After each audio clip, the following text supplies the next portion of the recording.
lo primero que hicieron hoy día levantarse. Entonces, pasa que esa pregunta casi siempre es respondida por vi el celular, o me lavé los dientes, o me bañé, o tomé desayuno. Y a veces, pocas veces decimos, ah, fui al baño, ¿no? No porque no vayamos, sino porque la mayoría sí vamos al baño apenas nos levantamos, sino porque es una acción muy cotidiana y tan como interiorizada que a veces la pasamos por alto. Y, y sin embargo, para muchas personas es una actividad que está llena de retos desde el primer momento, ¿no? Porque hay muchos retos para la salud cuando uno no tiene la infraestructura adecuada para poder ir al baño. Y de eso voy a hablar en un momento. Entonces, hemos hablado de Lima, hemos hablado de que Lima es más allá de que solamente esa foto que hemos visto en Google. Eh, Hemos visto que dentro de este contexto de Lima hay necesidades que todavía están no cubiertas, y una concreta tiene que ver con la forma en la que las personas van al baño. Entonces la siguiente pregunta sería, ¿qué tan grande es este problema? Si tuviéramos que tener como una idea de la magnitud del problema actualmente, eh, ¿qué tanto es? O sea, ¿es poca gente, es mucha gente la que vive así en el Perú o en Lima? Bueno, nosotros tenemos este cuadrito acá que nos muestra por algunos distritos la cantidad de hogares que no tienen la conexión a la red de alcantarillado, o que nosotros lo que llamamos esto es la brecha de saneamiento. Y son más de 120.000 hogares solamente en Lima metropolitana. Eh, por supuesto que esta cifra es mucho mayor cuando hablamos del país, ¿no? O ya hablamos solamente de Lima región, es mucho más, y si hablamos del Perú como país, es realmente asombroso, ¿no? Y acá vale la pena de repente hablar del contexto del Bicentenario. Después de 200 años de república, uno de cada 4 peruanos no tiene asegurado un lugar limpio y digno para poder ir al baño, ¿no? Es así de sorprendente. Uno de cada 4 peruanos o peruanas. Entonces, bueno, las cifras son alertantes. Acá estamos hablando de 128.156 hogares, según los datos del INEI, de la Encuesta Nacional de Hogares del año pasado. Pero en verdad esto ciertamente habría que multiplicarlo más o menos por 4 o 5 para tener una magnitud de la cantidad de personas que eso representa entre mujeres, hombres, niños, niñas, adolescentes, adultos mayores y demás, ¿no? Y por un momento podemos imaginarnos lo que esto significa en el contexto que estamos viviendo ahora y que hemos vivido desde el año pasado con la pandemia, ¿no? Donde creo que uno de los primeros mensajes que se dieron fue quédate en casa, ¿no? Pero es realmente muy potente si pensamos que quedarse en casa para muchas personas no es una actividad segura, entre muchas cosas, también por esto, por el saneamiento, ¿no? Entonces, bueno, son cosas que nos hacen pensar.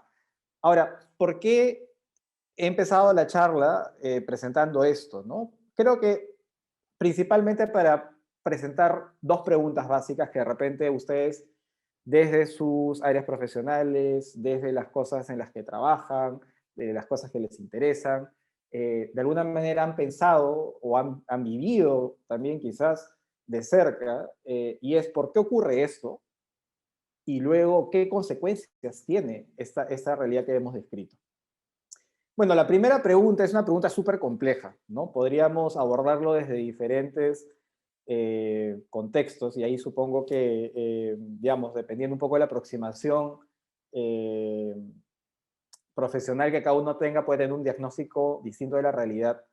Eh, y yo voy a intentar solamente centrarme en un par de datos, que son datos actuales y que son datos bastante interesantes de considerar para hablar del por qué primero. Primero, yo no sé si ustedes saben este dato, pero es realmente sorprendente. Lima, como probablemente saben, alberga 1/3 de la población del Perú, ¿no? Leía justo que el INEI hablaba de 33 millones con los que estamos llegando al Bicentenario, y 1/3 de esa población vive en Lima. Y Lima es la segunda capital más grande en el mundo construida sobre un desierto. La primera es el Cairo, en Egipto, y la segunda ciudad capital más grande está construida sobre un desierto, es Lima.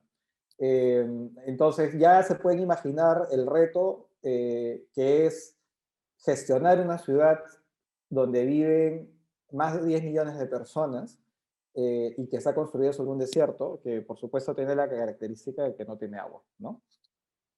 Y lo segundo es que salió un estudio de GRADE hace muy poco, en el que han hecho un análisis del crecimiento de las ciudades en el Perú en los últimos 18 años y sorprendentemente, más del 90% del crecimiento de los hogares se ha producido de manera informal. Por supuesto que hay una gran discusión sobre qué es la informalidad, cómo la medimos, cómo la entendemos, pero digamos que más allá de tecnicismos, yo lo que rescato de acá, en todo caso, es que ha sido un crecimiento probablemente no planificado, ¿no? Y que ha surgido por una serie de procesos y dinámicas sociales que son bastante complejas. Este, por supuesto que hemos tenido una hiperinflación en los años 80, por supuesto que tuvimos las consecuencias del terrorismo durante el año 80 y 90, ¿no? De toda esta época terrible para nuestro país, que aceleró mucho esos procesos que igual ya venían dándose desde muchas décadas antes, ¿no? Pero, digamos, es bastante significativo que en los últimos 18 años, o podemos de repente hablar de los últimos 20 años, este crecimiento se ha dado de manera no planificada. Entonces, hay una serie de datos que nos configuran una realidad bastante compleja para tratar de entender el porqué. Y si pensamos en las consecuencias, por el otro lado, en la segunda parte de esta pregunta que hacía, en verdad hay muchas, ¿no? Y acá ya me voy a centrar más concretamente en el saneamiento. Eh, Hay un dato que justamente en el 2018 dio las Naciones Unidas para Perú, de que el 50% de los casos de anemia que se registran en el Perú están explicados por la falta de provisión de agua, saneamiento e higiene, ¿no? Es un paquete del que casi siempre se habla: agua, saneamiento e higiene, entendiendo higiene como los hábitos que permiten utilizar el agua y el saneamiento de manera adecuada, y eso explica el 50% de casos de anemia. Y eso es lógico, ¿no? Porque de alguna manera las consecuencias inmediatas de no tener un saneamiento adecuado están vinculadas con eh, la, digamos, muchas enfermedades gastrointestinales, y eso en su manera más severa puede también degenerar en una anemia. Entonces, esto afecta principalmente a niños y niñas, ¿no? Son una población particularmente vulnerable a no tener saneamiento de calidad. Por otro lado, también, ya hemos hablado de la afectación en la salud física de muchas formas. Para las mujeres gestantes también es un gran problema. Pero también hay una afectación en la salud mental. Eh, Creo que ir al baño, eh, siendo una función tan íntima, tan básica de los seres humanos, también conlleva mucho de la dignidad que uno tiene como persona. Entonces, no poder, digamos, hacer uso de un ambiente adecuado afecta, por supuesto, también esto, ¿no? Entonces, si lo vemos de manera más integral, no es algo que afecta solamente en un aspecto físico, sino también en un aspecto psicológico. Y y solamente acá recalco algo que, digamos, complementa lo anterior sobre la población que tiene Lima. Les decía que era un tercio de la población en una ciudad que es un desierto y que en verdad solamente tiene el 2% de agua dulce disponible en todo el país. Es un tema bien complejo de distribución de recursos, de procesos sociales que configuran una realidad bastante compleja. Ok, entonces, hasta ahora de lo que hemos hablado ha sido más de cómo ha sido este proceso. Tenemos una idea de una realidad bastante compleja y difícil, y tenemos como una buena idea de por dónde va el problema y cuáles son las consecuencias, por qué realmente es un problema, ¿no? Afecta a las personas. y afecta a los recursos también, ¿no? Digamos, el sistema de saneamiento convencional utiliza el agua como un medio de transporte y es un medio que en verdad también es bastante escaso, ¿no? Una de las cosas que normalmente comento y de lo que me gusta llamar la atención es que nosotros tenemos un sistema de saneamiento cuasi obsoleto. Es un tema de tiempo nomás para que sepamos o veamos que surjan nuevos sistemas de saneamiento que no utilicen agua. Porque yo estoy seguro de que si, no sé, si nos ponemos a pensar así como objetos de estudio de algún ser extraterrestre que viene a ver a la humanidad, una de las cosas que le llamaría la atención definitivamente es que nuestra especie utiliza el agua, que es absolutamente necesaria para la vida y que no es un recurso, y que es un recurso escaso para hacer algo como transportar desechos, ¿no? Eh, claro, por supuesto que ustedes me dirán, se transporta, pero hay plantas de tratamiento donde esto se puede separar y reutilizar hasta cierta medida, sí, es verdad. La tecnología ahora nos lo permite, pero son inversiones que son bastante costosas y también tiene muchos límites sobre el nivel de recuperación que se puede tener del agua. Entonces, en resumidas cuentas, es una cosa de locos. Si ustedes se ponen a pensar en el sistema de saneamiento, en términos de diseño, es algo que requiere mucho repensar, ¿no? Que usemos un líquido que es fundamental para nuestra vida como especie, que es escaso y cada vez más escaso por el cambio climático, y que por otro lado lo estamos usando no para tomarlo, para vivir, sino más bien para transportar desechos. Entonces, realmente creo que en 100 o 200 años probablemente cambiemos un paradigma absolutamente distinto de saneamiento, de pensarlo, y cuando veamos lo que hacíamos ahora diremos, oye, qué trogloditas éramos para usar el agua de esta manera. Pero bueno, eso es como una idea complementaria. Entonces, lo que estamos viendo es que finalmente la solución en la que tendríamos que pensar tendría que tener una dimensión social. Hemos hablado de las personas, hemos hablado de las consecuencias que tiene eso para las personas, claramente. Acabamos de hablar también de la dimensión ambiental que tendría que tener la solución, porque hay un tema de recursos también bastante clara. Y la solución definitivamente tiene que ser sostenible en el tiempo, ¿no? Tiene que ser sostenible de manera financiera. Estos tres elementos combinados dan el concepto de emprendimiento social, entendido como el tipo de organización que de alguna manera conjuga la dimensión social, ambiental y también la sostenibilidad financiera al proponer una solución. Entonces, no es solamente importante la sostenibilidad financiera de la organización, sino también es importante resolver alguna de esas dimensiones. Yo estoy hablando de social y ambiental porque en el caso de Sanima lo hemos planteado de esa manera, pero van a haber, hay muchos emprendimientos sociales y los invito a que se informen y conozcan más de ellos, porque hay muchísimos en el Perú, es un movimiento que tiene mucha atracción ahora en el Perú, que tienen un foco, a veces en una dimensión social, algunos tienen un foco en una dimensión ambiental, pero de alguna manera todos creo que reconocen la importancia de pensar en estos dos ámbitos. Bueno, entonces así es como nace Sanima. De hecho, Sanima es un nombre bastante nuevo. Recién nosotros lo hemos usado este año, porque hasta, digamos, antes de julio de este año, nos conocían en el mundo del emprendimiento social como X-Runner. Era un nombre que adoptamos desde que empezamos en el año 2012.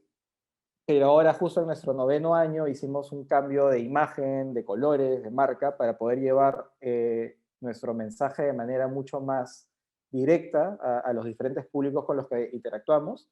Y bueno, así es como nace entonces este emprendimiento social del que formo parte ya hace algunos años, que es Anima, que es una empresa social peruana que brinda servicios de saneamiento seguro a familias de asentamientos humanos que no cuentan con acceso a la red de alcantarillado, ¿no? y a la provisión de saneamiento seguro.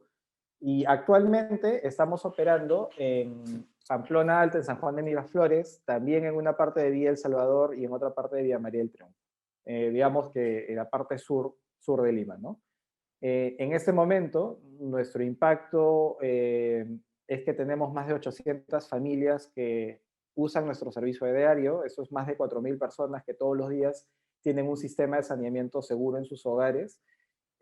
Nosotros recolectamos más de 250 toneladas de forma segura de justamente de los baños digamos que usan las familias que están suscritas a nuestro servicio, y tenemos más del 95% de usuarios que pagan su mensualidad a tiempo.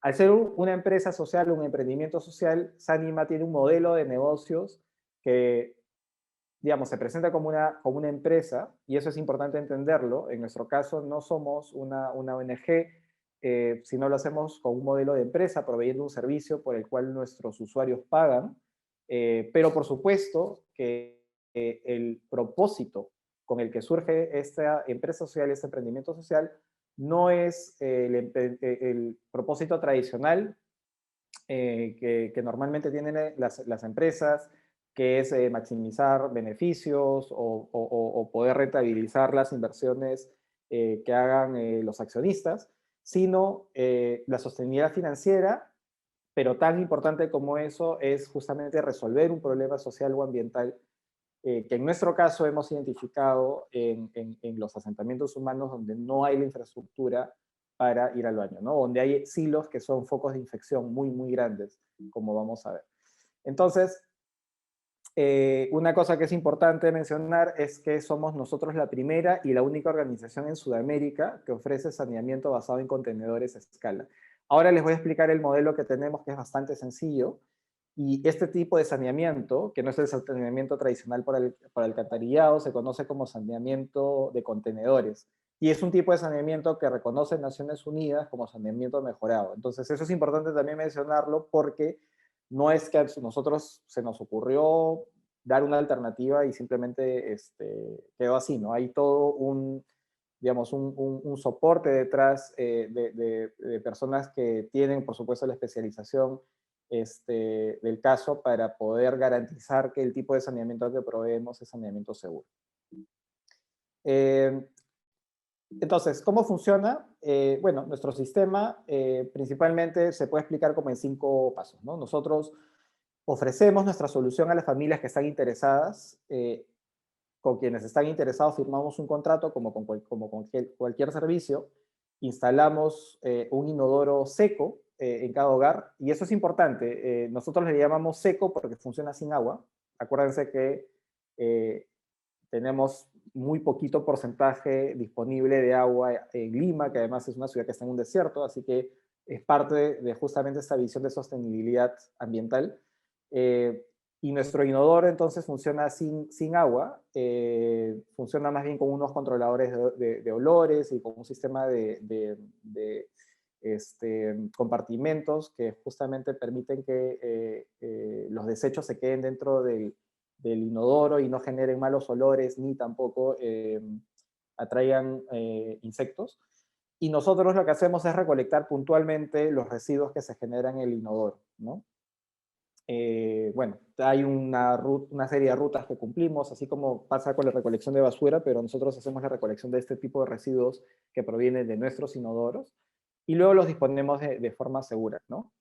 A lo largo de todo este tiempo, nosotros contamos con un centro de atención al usuario que está disponible para cualquier problema que pueda surgir en el inodoro, o en el sistema de recolección, o cualquier consulta que tengan nuestros usuarios. Entonces eso está disponible siempre para ellos, y toda esta es nuestra solución, ¿no? Este es nuestro modelo de negocios por el que nosotros cobramos una suscripción mensual para los usuarios de nuestro servicio. Así es como se ve nuestro servicio en un día normal de campo, el equipo, las unidades en las que hacemos la recolección de los residuos.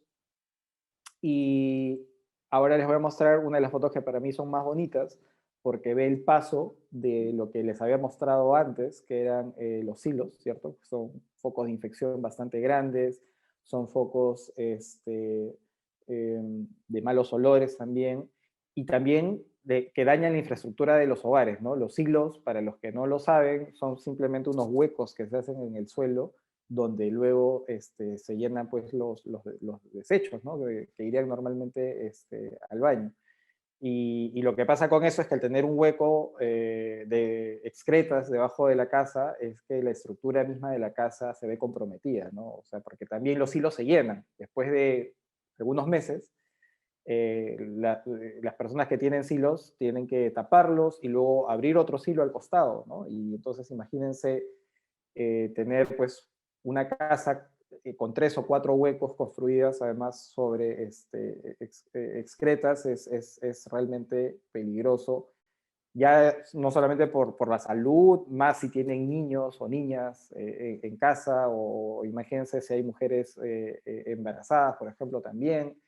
Eh, pero también por la estructura, ¿no? Bueno, de las casas y de los vecinos también. Entonces es un problema mayúsculo. Pero todo eso cambia cuando nosotros podemos instalar un baño dentro de la casa. Así es como se ve el baño dentro de las casas, que pueden tener piso de cemento, piso de tierra, piso de madera o de mayólica, da lo mismo. Nuestro servicio en verdad es bastante adaptable, no tiene mayores conexiones, solamente necesita 1.5 metros por 1.5 metros y en 40 minutos se instala el baño y empieza el servicio de recolección semanal. Entonces hay una familia típica, digo típica porque normalmente las familias que atendemos tienen entre 4 y 5 personas, por lo menos en términos, en tiempos prepandémicos. Probablemente ahora este número se ha incrementado porque hay más familias viviendo juntas, pero bueno, el servicio funciona ahí bastante bien, ¿no? Por supuesto que nada de esto sería posible sin el equipo que está detrás haciendo las labores en campo o haciendo las labores de atención al usuario o haciendo las labores de promocionar el servicio entre más familias o haciendo las labores administrativas detrás también para garantizar de que esto sea como un reloj, ¿no? Una de las cosas de las que estamos como muy orgullosos es que nosotros nunca dejamos de operar. Todos los días de la semana trabajamos. Ahora nuestras recolecciones son de lunes a viernes. La recolección se hace una vez por semana a cada casa y, y se hace de manera puntual, ¿no? Entonces, feriados, con pandemia o sin pandemia, nosotros hemos podido trabajar. Eh, Así que eso es bueno, porque bueno, es un servicio tan básico que uno no puede decidir cuándo ir o no ir al baño. No es un servicio que nosotros nos comprometemos y solamente eso es posible con el equipo que tenemos. Este, Así que bueno, pues, nosotros estamos súper orgullosos de eso. Y una cosa importante también de mencionar en los emprendimientos sociales es que algo de lo que echamos mano mucho son de las alianzas y de las personas con las que podemos compartir esta visión de tener una sociedad más igualitaria, más justa, más sostenible con el medio ambiente y más humana en última instancia, ¿no? Entonces, acá hemos puesto algunos de los socios o de los aliados que tenemos. Eh, Quisiera mencionar a 3 de ellos. Separate es la organización con la que nosotros nos proveemos de los baños. Estos baños que ustedes han visto que son muy bonitos, se producen en Suecia y Separate es el líder mundial de producción de baños en Europa. Tiene mercados en China, en Norteamérica, en Europa, por supuesto, y nosotros tenemos desde hace varios años una alianza estratégica con ellos para justamente la provisión de baños, ¿no? Esta organización que se llama CBSA, el CBSA, por sus siglas en inglés, es una organización de la que somos miembros fundadores, con otras organizaciones que tienen modelos de negocios similares a los nuestros de saneamiento de contenedores en otras partes del mundo. Entonces, con ellos que trabajan algunos en Haití, otros trabajan en Kenia, otros trabajan en Ghana, otros en Madagascar y en otras partes más, tenemos unos intercambios de información bastante importantes que nos ayudan a ser cada vez más eh, eficientes y efectivos en lo que hacemos.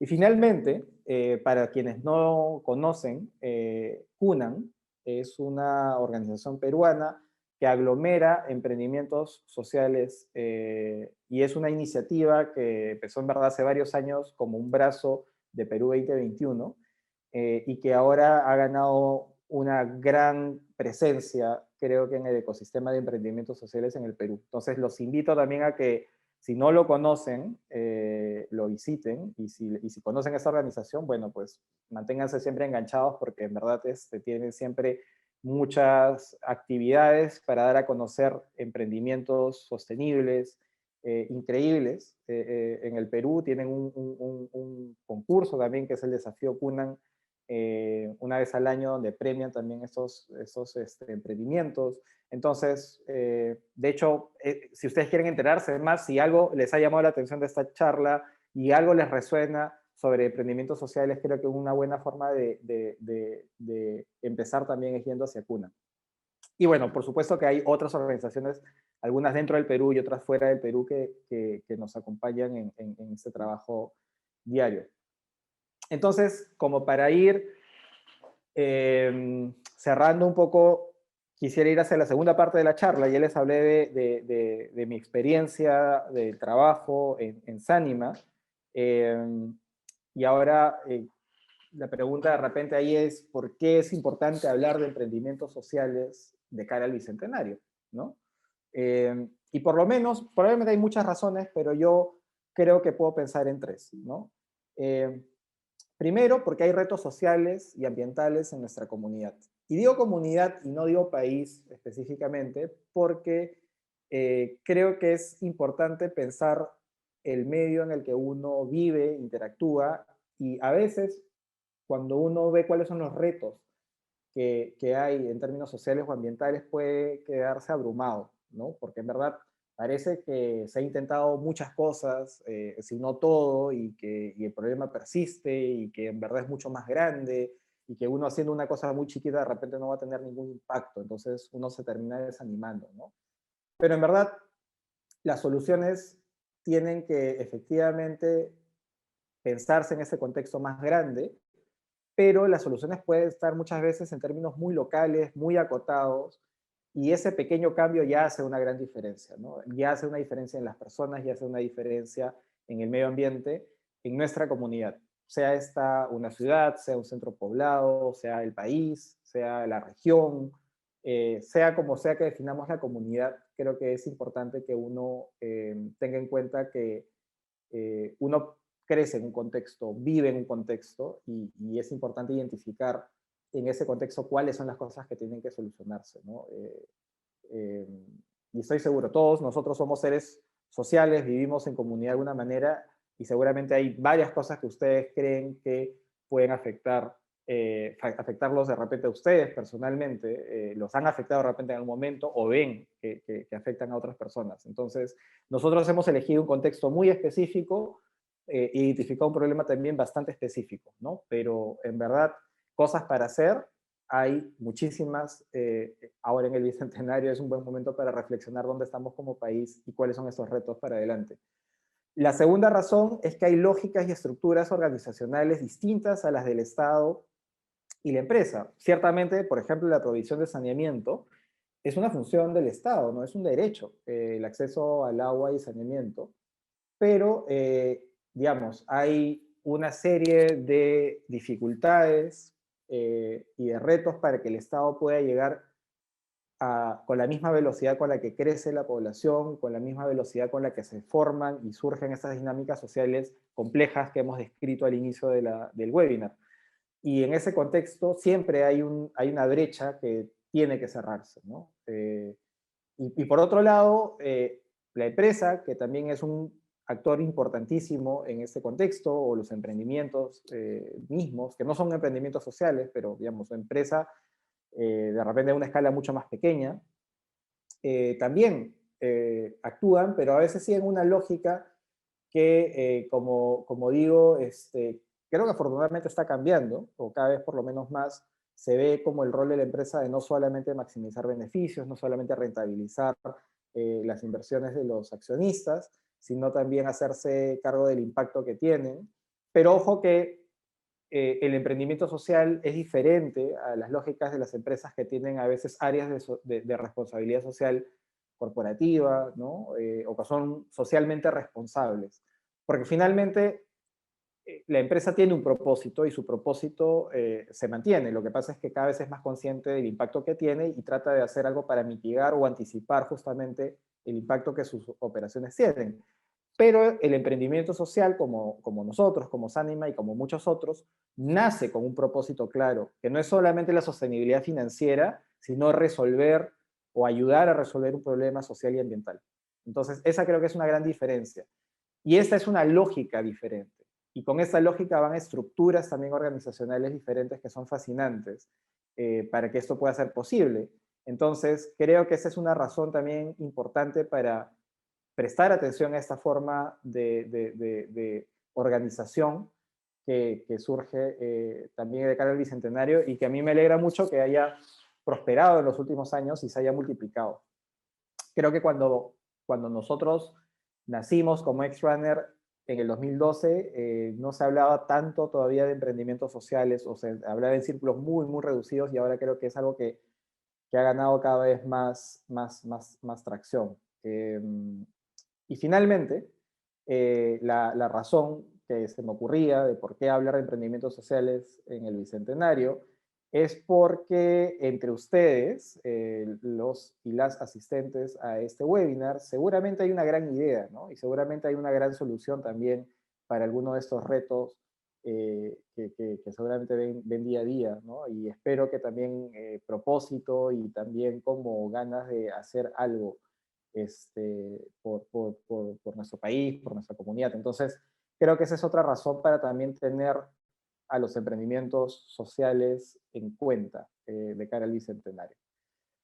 Y bueno, con eso les agradezco su atención. Quería dejar tiempo para los comentarios o preguntas que tengan. Y no quiero terminar sin, por favor, invitarlos a que nos sigan en Instagram, en Facebook o en LinkedIn también como sanima.p.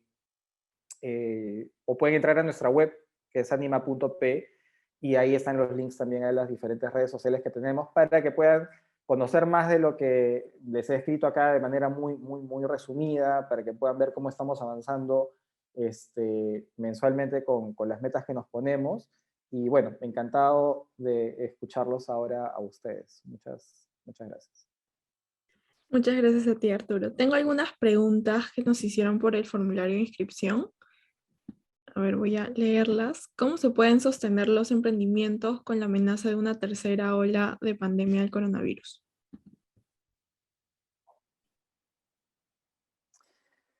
Bueno, esa es una gran pregunta, ¿no? Y acá de repente la pregunta va orientada no solamente a emprendimientos sociales, sino a emprendimientos en general, ¿no? Porque, digamos, en términos de emprendimiento es mucho más grande que solamente el emprendimiento social. Si uno tiene una panadería, si uno tiene un restaurante, si uno tiene, qué sé yo, un servicio de producción de ropa, no necesariamente es un emprendimiento social, pero sí es un emprendimiento.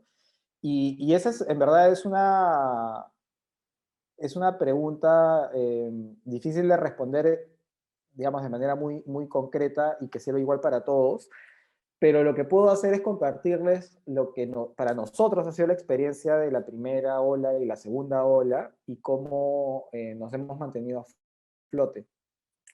Creo que eh, ante una eventual tercera ola y, o cualquier otra, otro contexto, es importante de un concepto que hace ya un buen tiempo del que ya se habla, que es la resiliencia.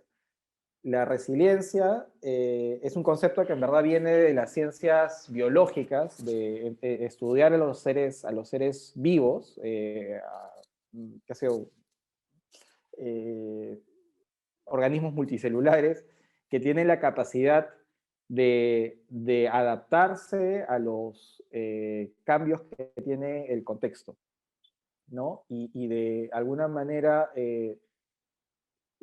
anticipar también algunos de estos cambios, ¿no? Creo que la gran prueba de fuego para muchos ha sido la pandemia y, y creo que lo que nos debe hacer pensar es tener en cuenta cuáles son estas tendencias que sigue el mundo contemporáneo, el mundo en el que nosotros trabajamos, operamos, en el que emprendemos, que nos pueden mover la cancha, ¿no? Y nos pueden plantear retos nuevos. Definitivamente uno de ellos es la virtualidad, ¿no? Creo que una de las cosas que se han comprobado de alguna manera es que necesitamos acelerar nuestros procesos de digitalización, necesitamos pensar de qué manera hay trabajos que se pueden hacer de manera no presencial y de qué manera podemos seguir entregando valor, el valor que nosotros ofrecemos a clientes de manera remota. Eh, y ahora en verdad hay una serie de plataformas, incluyendo el Zoom mismo, ¿no? Por el que estamos ahorita conectados, pero también de Google hace mucho tiempo, que permiten interactuar, que permiten coordinar trabajos o que permiten hacer entregas de productos y qué sé yo, que o se brindan de manera gratuita o se brindan con cada vez ofertas más ajustadas a los requerimientos de cada uno. Entonces, creo que mi primera respuesta sería incorporar el concepto de resiliencia a la actividad que tengamos, sea un emprendimiento social o sea un emprendimiento en general.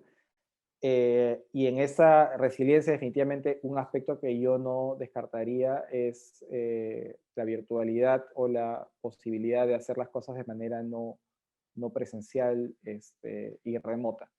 Y creo que como esas, probablemente ustedes, si es que esa pregunta viene específicamente por un emprendimiento que tienen, podrían ustedes repensar. Hemos visto también casos de gente que ha adaptado mucho lo que entregan, ¿no?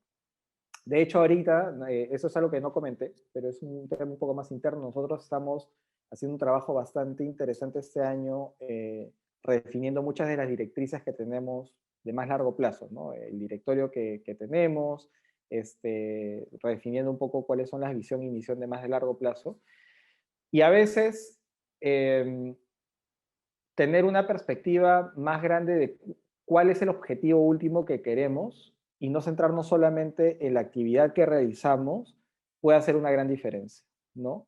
Entonces, por ejemplo, voy a poner un ejemplo con lo que nosotros hacemos, ¿no? Sanima provee una solución de saneamiento alternativa. ¿Por qué no hablamos nosotros de proveemos un servicio que se basa en baños secos y en una recolección semanal de residuos? Que también es una manera de escribir lo que hacemos, ¿no? Porque, por ejemplo, cuando hablamos de solución de saneamiento alternativa o solución de saneamiento sostenible, creo que podemos incorporar diferentes elementos, ¿no? Si el día de mañana, por alguna razón, el baño seco deja de ser una tecnología viable, nosotros deberíamos estar en la capacidad de adaptarnos y tener una visión lo suficientemente flexible para continuar ofreciendo servicios, pero no centrado solamente en el modelo de negocios que tenemos ahora, ¿no?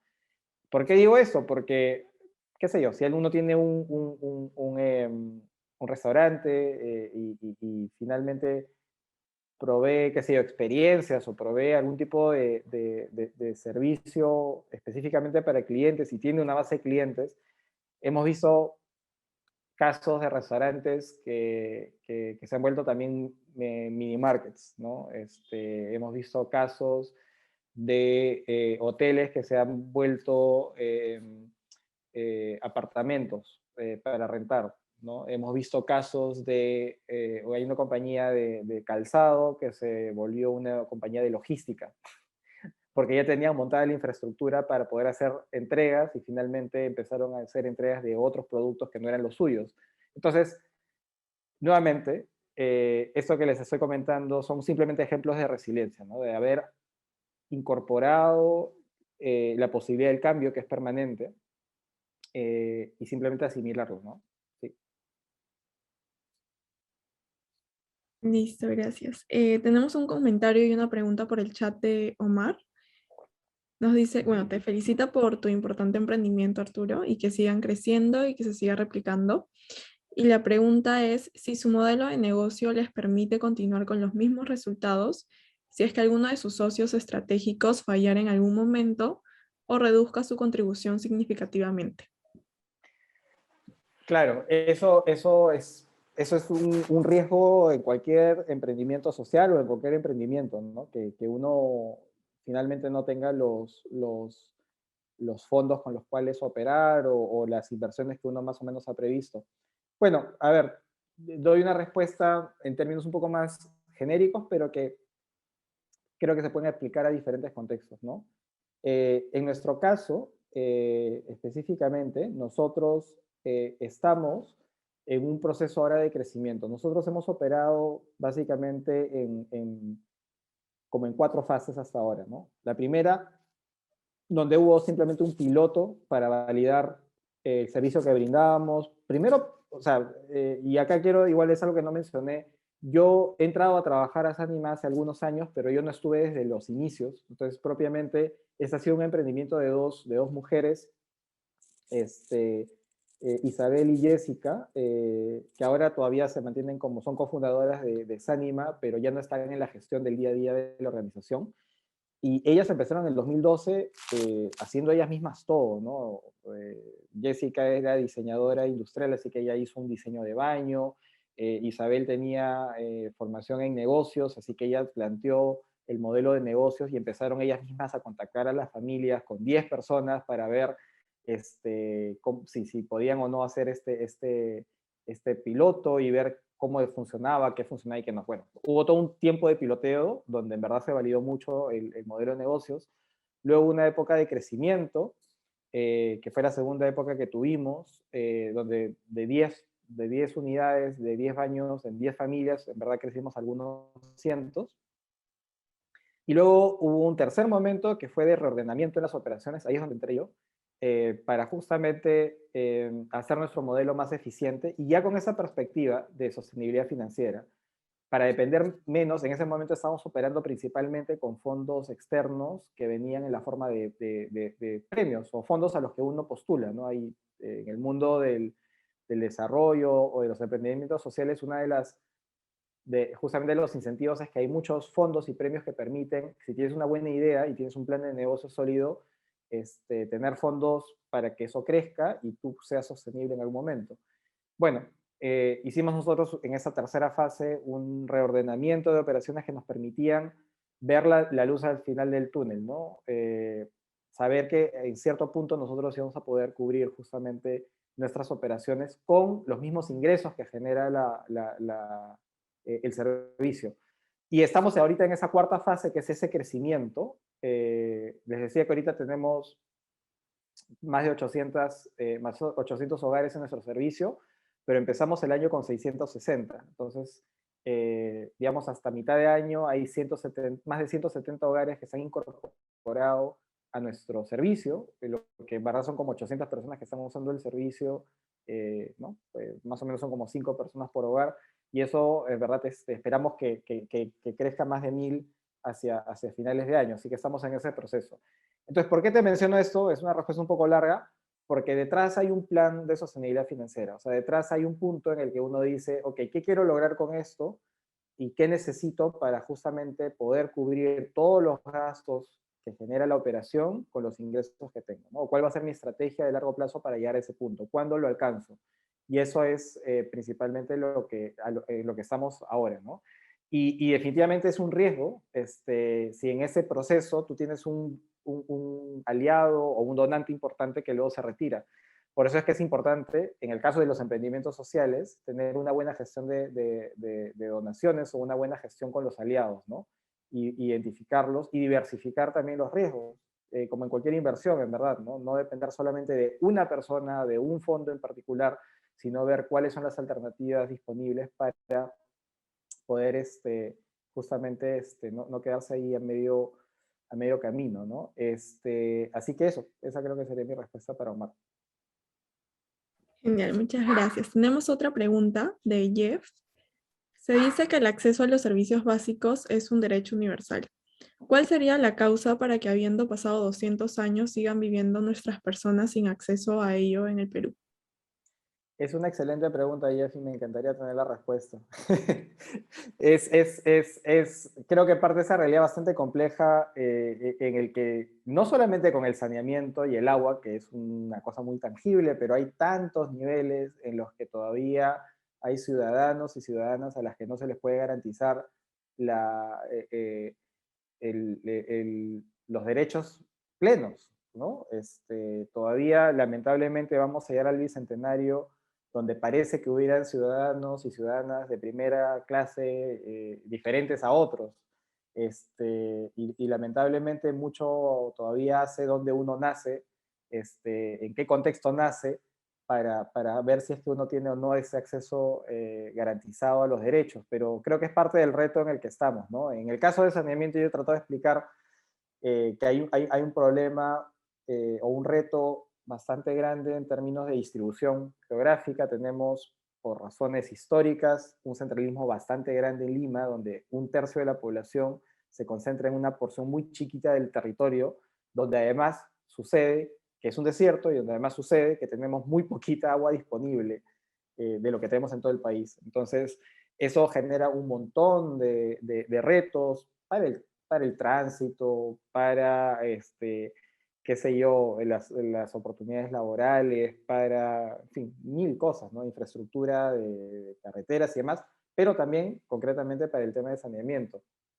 Entonces, eh, creería que obviamente hay un contexto operativo y prioritario sobre cómo se concibe el agua y el saneamiento como una prioridad respecto a otras, y de acuerdo con que eso sí tiene que ver con de repente las personas que están detrás de las decisiones para poder justamente trabajar en que esta brecha se cierre cuanto antes. Hay un tema de planificación definitivamente también de lado, para que, digamos, si hay un crecimiento de las ciudades se haga de manera ordenada, o que hayan igual oportunidades también de desarrollo, vivienda y trabajo en otras ciudades que tampoco sean solamente Lima. Entonces, es un tema bastante complejo, pero creo que estamos un poco en eso. Y en todo caso, yo diría que también hace mucho la indiferencia, ¿no? Hay muchas personas con las que yo he visitado la zona en la que nosotros trabajamos para mostrarles nuestras operaciones y que no tenían ni idea de lo que estaba pasando más allá de la Panamericana, ¿no? Si uno va acá en Lima por toda Benavides y llega hasta la Universidad Ricardo Palma, pasa la Panamericana y luego entra por Pista Nueva, a solamente unos 15 minutos de ahí está Pamplona, de donde están las fotos que les he mostrado, y realmente es otra realidad muy cerca de Lima, ¿no? Entonces, mucha gente no tiene ni idea, primero, de que esto es una realidad tan cercana, ¿no? Por lo menos en términos geográficos. Es lejana en otros términos, pero en términos geográficos es muy cercana. Y segundo, que no se dan cuenta tampoco de la magnitud, ¿no? Cuando uno va es impresionante la cantidad de familias, de miles de familias que viven en Pamplona, y eso es algo que también ya no pasa solamente por un rol activo del Estado, por un tema de planificación urbana, sino también por un tema de preocupación, conciencia ciudadana, cívica, como quieran llamarlo, de uno como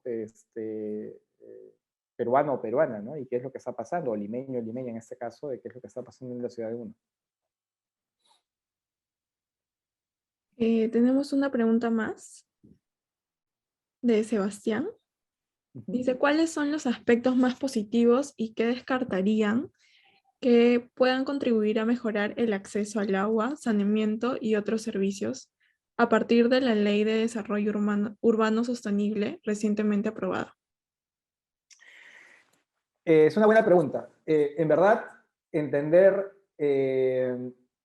la provisión de saneamiento y de agua en el Perú es bastante compleja. Justo hace unas 3 semanas, por un proyecto de investigación que nosotros estamos apoyando en varias partes es un proyecto que se realiza con varias universidades en varias ciudades del mundo y se realiza también en Perú con nosotros, que es justamente sobre este tipo de saneamiento de contenedores, este tipo de saneamiento que proveemos, y lo estamos haciendo de hecho con la PUC. La PUC es la universidad que es aliada en esa investigación con el Departamento de Gestión.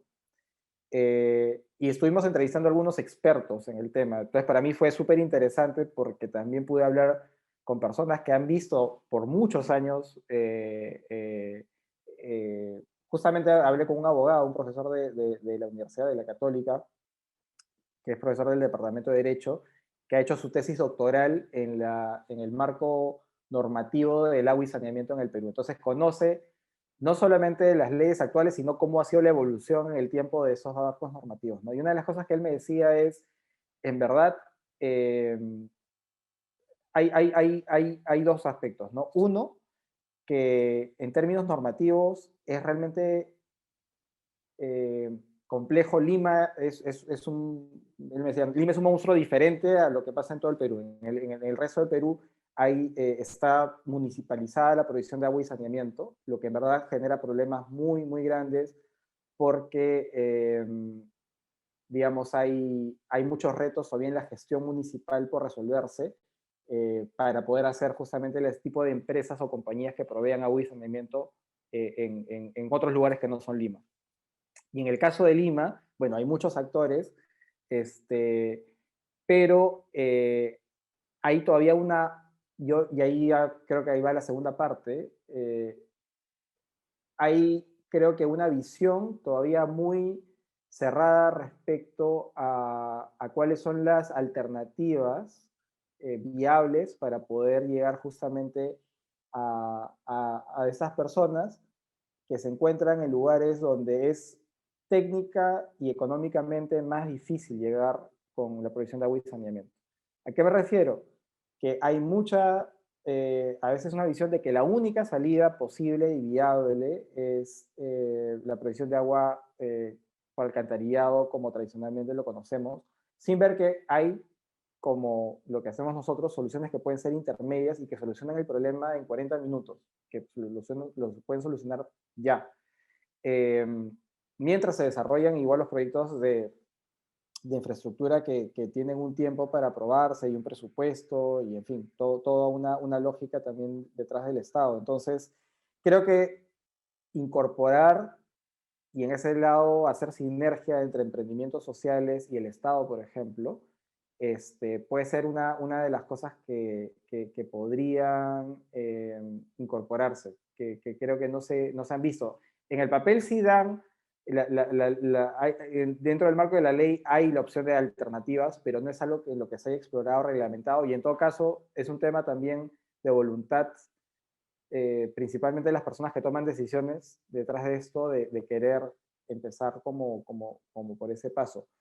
Sí es algo que rescato, este, igual el avance que se ha hecho en los últimos años, ¿no? Si nosotros vemos las cifras de hace, sin ir muy lejos, unos 5 años, el avance en la cobertura ha mejorado muchísimo, eso no se puede negar. Pero nuevamente ese avance se da a una velocidad que no se equipara con las necesidades, ¿no? Y a pesar que uno dice, mira, se ha avanzado mucho en 5 años, ya son 5 años donde hay muchas familias que todavía están esperando el agua y saneamiento. El lugar en el que nosotros trabajamos, principalmente, que es Pamplona Alta, tiene más de 20 años de formado, ¿no? Alrededor del año 2000 es cuando muchos de estos asentamientos se formaron o empezaron a formarse, y ya ahora están bastante constituidos, pero todavía están esperando más de 20 años. Entonces, sí es algo que si bien hay que reconocer los avances que han habido, creo que todavía hay mucho por todavía rescatar.